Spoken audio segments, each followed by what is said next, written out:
بسم اللہ الرحمن الرحیم الحمدللہ رب العالمین وصلی اللہ وسلم علی نبینا المصطفیٰ وعلی آلہ واصحابہ اجمعین۔ عنوان ہے نیک لوگوں اور علماء کی عزت کرنا۔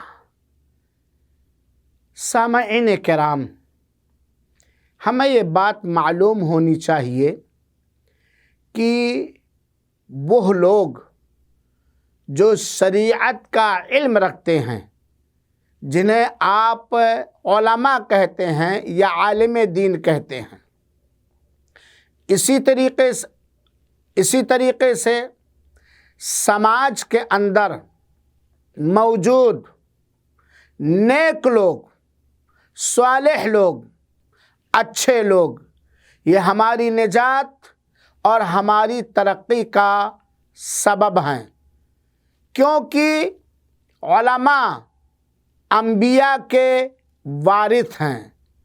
علماء کے لیے مچھلیاں پانی میں، چیونٹیاں سوراخوں میں دعا کرتی ہیں۔ اللہ تعالیٰ نے شریعت کا علم رکھنے والوں کی بڑی قدر فرمائی ہے، بلکہ اللہ تعالیٰ نے فرمایا ہے هل يستوي الذين يعلمون والذين لا يعلمون، کیا جو لوگ شریعت کا علم نہیں رکھتے ہیں اور وہ لوگ جو شریعت کا علم دین کا علم رکھتے ہیں، کیا وہ دونوں برابر ہو سکتے ہیں؟ قطعاً نہیں برابر ہو سکتے ہیں۔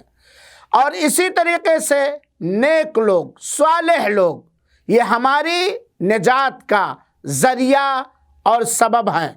چنانچہ دین اسلام نے اور ہمارے پیارے نبی صلی اللہ علیہ وسلم نے اہل علم اور اہل تقوی کی عزت، احترام، قدر کرنے کا حکم دیا ہے، کیونکہ صحیح معنوں میں اللہ کے اولیاء وہی لوگ ہیں جنہیں اللہ کی کتاب اور نبی پاک صلی اللہ علیہ وسلم کا علم ہو، اور نیک جس طرح ہونا چاہیے وہی ہو سکتا ہے جس کے پاس کتاب اللہ اور سنت رسول اللہ، علم شریعت ہو۔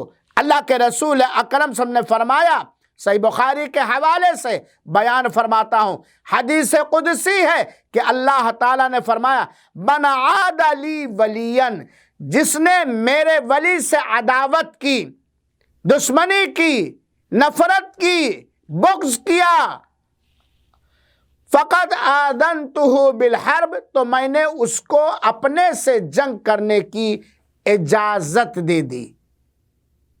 میں نے اس کو اجازت دے دی کس چیز کی؟ جنگ کرنے کی۔ کون ہے ہم میں سے جو اللہ تعالیٰ سے جنگ کرنے کی طاقت اور سکت رکھتا ہے؟ چنانچہ چونکہ اہل علم قرآن اور حدیث کا علم رکھتے ہیں، قرآن و حدیث کی تعلیم دیتے ہیں، قرآن و حدیث کو پہنچاتے ہیں دوسروں تک، قرآن و حدیث کی حفاظت کرنے والے ہوتے ہیں، اور قرآن یہ اللہ کا کلام وحی الہی ہے، اور حدیث رسول اکرم صلی اللہ علیہ وسلم بھی وحی الہی غیر مطلوع ہے۔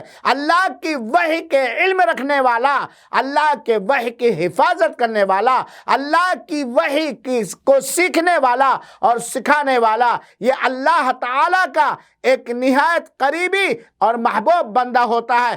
لہذا ہمارے اوپر نبی کریم صلی اللہ علیہ وسلم کے فرمان کے مطابق اہل علم کا احترام، ان کی تبجیل، ان کی توقیر اور نیکوکاروں کی عزت کرنا فرض اور واجب ہے۔ اللہ رب العالمین سے دعا ہے کہ اللہ تعالی ہمیں علماء اہل حق اور صلحاء امت کا احترام اس طرح کرنے کی توفیق عطا فرمائے جس طرح وہ احترام کرنے کے لائق ہیں۔ آمین۔ والسلام علیکم ورحمۃ اللہ وبرکاتہ، وجزاکم اللہ خیرا۔